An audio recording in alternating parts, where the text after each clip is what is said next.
Welcome, Professor Floridi. Thank you so much for joining us at the Digitising Europe Summit, and you just gave a good speech, and thank you so much for having a little bit of time for our questions. My first question, you just presented your newest study called AI for SGD, and AI is often seen as something negative, as something scary, and you propose that AI can actually help to achieve the SGDs. Can you elaborate a little bit on how that's going to work? I think it's quite easy to explain the point if I introduce the idea of AI as an enormous amount of capacity to solve problems, for sort of a strong agency, a reservoir of capabilities out there. And then you can sort of use that on tap to solve this problem or that problem or throw it at a particular issue. Think of almost like electricity. At that point you start thinking, okay, what are the problems I can use this resource to solve? And one of the obvious reasons why it is so important to use AI for the social good is because we have these 17 UN Sustainable Development Goals. They cover clean water, the environment, jobs, gender equality. You can imagine the whole package that gives you two fundamental sort of advantages. One, we all, or almost all of us on this planet agree that those 17 goals are definitely worth pursuing. So there's no debate about, oh, what do you mean by good? I mean this, you mean that. No, these are all good things that should happen. Who is against clean water? Who is against higher living standards? And you have an enormous reservoir of agency there. Putting the two things together, that's the project. Coming from another direction, you have published several papers about ethical standards and how we can actually implement ethics and algorithms. And my question would now be, why should companies cooperate? What is the incentive for companies to implement ethical standards, to be transparent about what they do with algorithms? What is your answer to that? I mean, isn't it a dead end? Why should tech companies care, if you put it a little bit provocative? Companies have had a long time to train in the environmental values, for example. Every company today, either for real or for public relations, claims to be green, to be environmentally friendly, to do something sustainable. So we have achieved that. What we need to achieve is the second step and start thinking, look, environmental sustainability is crucial. It has to be joined by some digital preferability for the kind of world we want to live in. And I believe the companies will get there. The question is how quickly, because we don't have much time. So grown-up, more mature companies are already having a serious debate about how to help society to do better, how to support the environment, how to, for example, implement the 17 development goals. Younger companies are, well, shall we say, becoming more mature. So sometimes they have to be dragged a little bit, and maybe there's a bit of a stick and carrot at stake. But that is something that we should really push forward and be a little bit more optimistic about. The corporate world is an enormous, again, force for good. It just has to be shaped in such a way that it addresses the right issues at the right time. So I'm mildly optimistic that this could happen. Do you think we will ever be able to understand what tech companies are doing within the company? Do you think there will ever be such a transparency, such an openness to share what they are doing with algorithms and their data? I think transparency will be achieved when needed. A lot of transparency is not needed. Remember that transparency is only a means to an end. A lot of things that we have in life, we want to have them opaque. For example, we want to have an opaque system of voting because no one should know whom you voted for. So transparency in that case is not a good thing. We want to have an opaque context where intellectual property rights are defended because if I have something that is so precious, my secret sauce for that particular sort of object or product, it should be fair to protect that. But when needed, I think politics, society and the business world at large will find ways of implementing the right transparency in the right place. So I think the answer is yes, but with qualification when needed.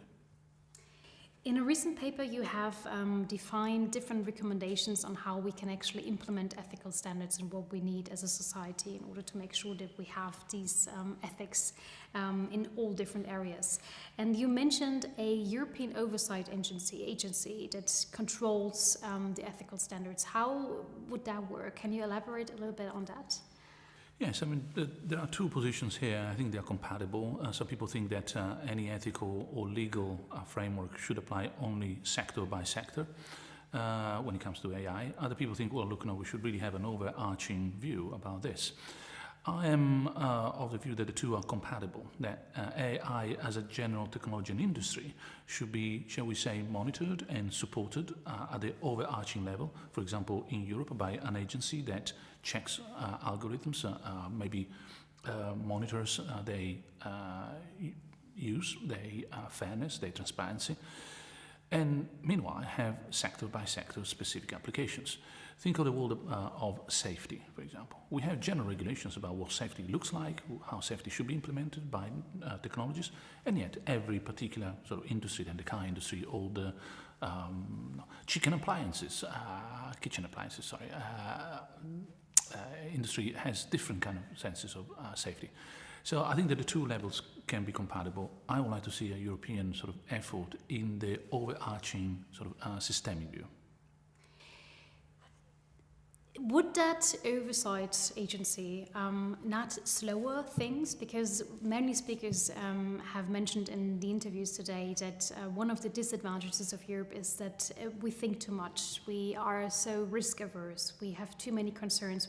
We debate too much. If we have now an agency that again sort of hinders provocatively hinders innovation and is again a new burden for innovation or startups that would like to use data or implement AI. What would you respond to those critics? I think there's some truth in it. If done badly, if instituted with the wrong kind of remit or terms of references, it might become one more obstacle, just one more box that any company has to tick. But that's not what I'm arguing for.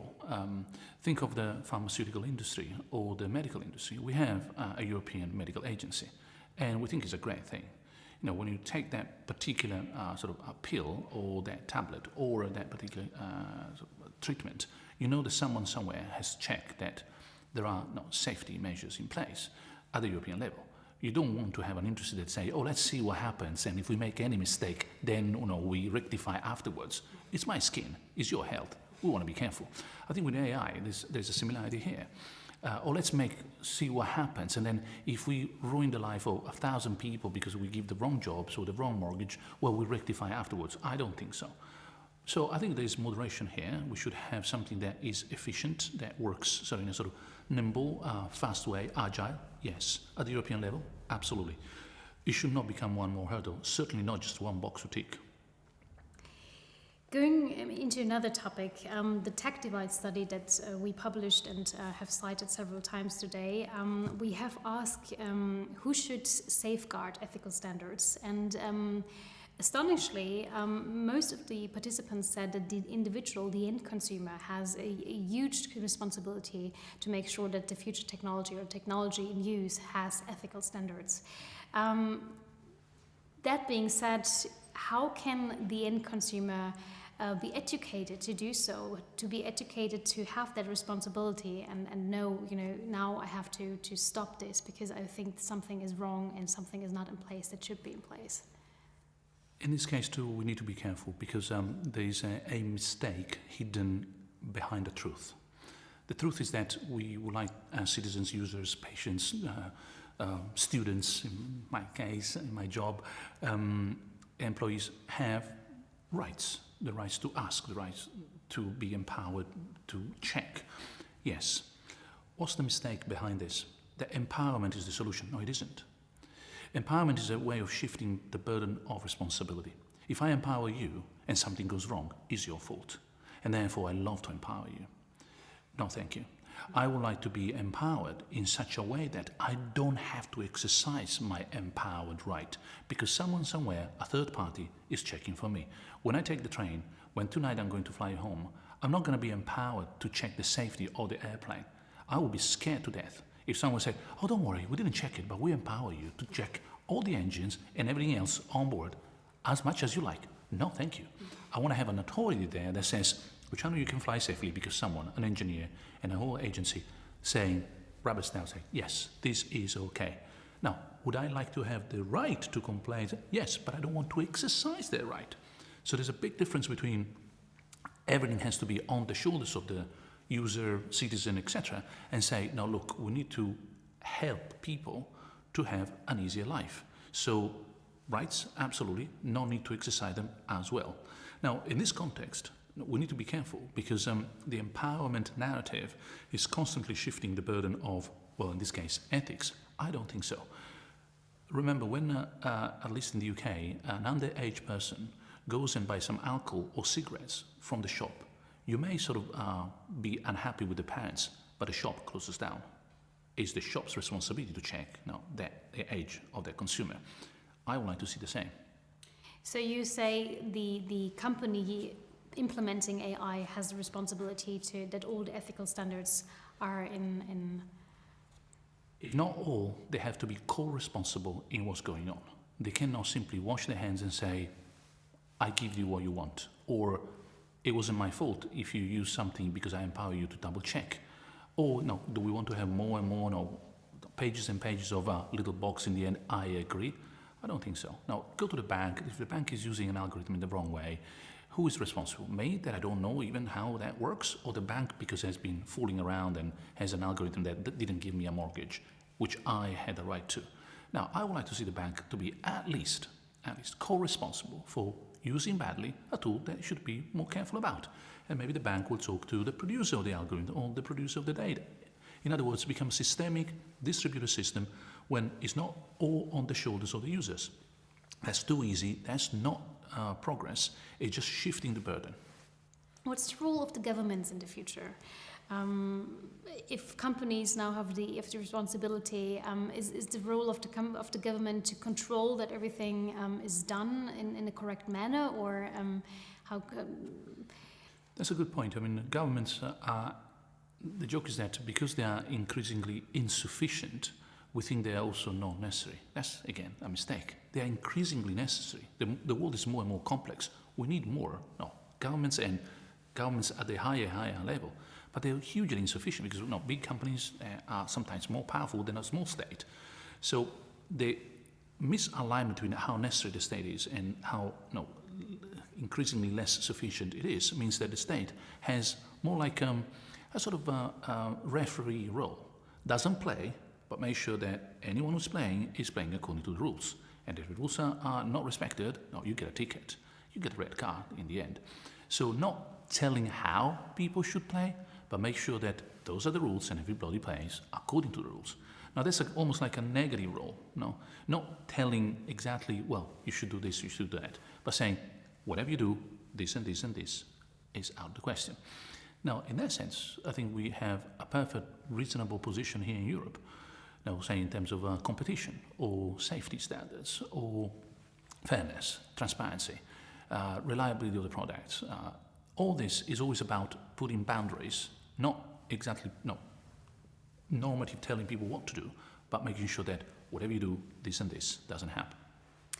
Do you think Europe is capable of solving or of taking that role? Because if we look at other issues, the EU is at the moment more than ever in the crisis, not talking about Brexit, but other challenges as well. Do you think, if you look into the future, do you think Europe is able to face that new challenge that is coming at a very high speed? I think so. Again, with a pinch of realism, we have a huge deficit of political leadership in Europe. I think we've seen Angela Merkel leaving the European scene, and I'm very sorry about that. But there are not many high standards, brilliant politicians around who could take us from here to there, as we are from an analog world to the digital world. That is the real deficit. It's not a matter of education, it's not a matter of money, and it's not a matter of skills, or sometimes, the entrepreneurial. Well, we have a different way of doing things. At the same time, if we had that political leadership, all the rest could be put in a proper package. Now, we would have a strategy. But if you don't have someone, or say a class of politicians that are able to exploit, in the good sense, leverage all the opportunities we have, technological, societal, in terms of education, for a better future, then we're stuck. So if you went to ask me just what is one variable that we're missing, it's not the entrepreneurial spirit. It isn't. Today was the proof. We've got plenty of fantastic projects in Europe. What it is missing is the political vision of how to exploit them for good. That is where I would insist enormously. Otherwise, we're back to what we said before. The politician, washing their hands and say, it's not my fault, there's no entrepreneurial, no, there's no this, there's no that. No, what there isn't is political leadership. That leads to my last question. We always ask as a last question, what is your greatest wish for the future of Europe? Would it be more political spirit, more political visions? I think the best thing that could happen to Europe would be to have a Europe, given that these days we speak in this way, so 2.0, in other words, a new project for Europe. We have exhausted the European project, which was 70 years of peace, of social cohesion, of ability to even disagree badly, furiously, but not with guns. Now, anything that has happened in the past 70 years has been resolved one way or another without killing each other. That is a miracle. My father is 84, remembers American-German tanks in Rome. So let's not forget where we come from. However, what we're missing at the moment is okay, what is the new Europe? What can we sort of heroically, intensely wish for? What is the great thing that we want to achieve? Now, if we had that, then I'm sure people will be queuing to vote for Europe, to be there first. To me, personally, that project is something I mentioned today, the green and the blue, the ability to save the planet also through technology, but also an idea of Europe, and let me say this, with, I think no one will listen, but just in case, a philosopher talking, a Europe that is not based on geography, but is based on values. Imagine a Europe that becomes part of it, Canada, New Zealand. We have more relationship with those countries than with some other corners of the European continent. Who says that you have to have a piece of land to be part of the European Union? The European Union is a matter of values, not borders. That's a very strong last sentence. Thank you so much for your time. I hope you have a very nice evening, a very nice rest of the conference, and I thank you for the interview. Thank you very much.